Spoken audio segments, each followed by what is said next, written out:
How you doing? Good. Whiskey politics. Yeah, thank you. Thank you. Okay, Thank you. so we're barreling now into the 2018s. Got a couple of weeks left.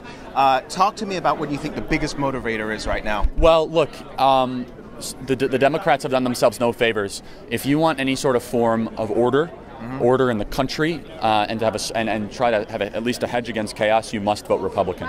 The Democrats have become a total and complete mob. They've lost all things of moral decency.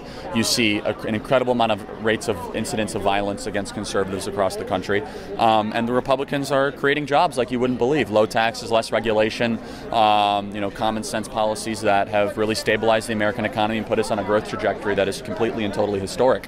And so I think that's really going to motivate our base to show up. And if you want more of what they did against Judge Kavanaugh, vote Democrat. I don't think any rational voter wants that.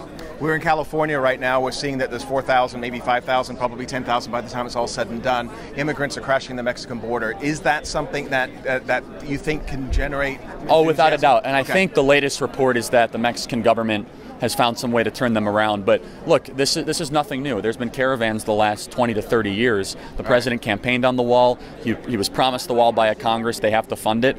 And look, the wall is not just important for a national security issue, which it is. It's not just important for domestic, but it's also talk about stopping child sex trafficking, stopping the flow of guns, stopping the flow of MS-13 in this country. 90% of all heroin and fentanyl comes across the southern border. And when we talk about the opioid, problem in this country, why not cut off the choke point of where it's all coming through?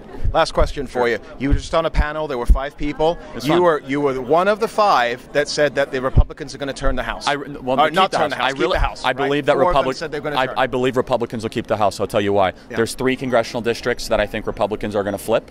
Such as the one in South Florida. I can't remember the one I was reading about the other day, where Republicans are pulling ahead of incumbent Democrats. And I think that when the American people are honest with themselves, it's very hard to vote against a booming economy. I hope I'm not allowing my optimism to get in the way of reality, but it'll be very tight no matter what. Be very tight. But the kind of confidence and cockiness the Democrats had about Hillary Clinton winning, I feel the same thing. Like, oh, we got the House, we got it in the bag.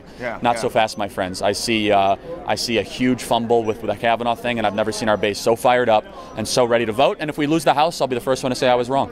Very good. Thanks, Charlie. You bet. Appreciate it, man. Thanks, man. All right, bye-bye.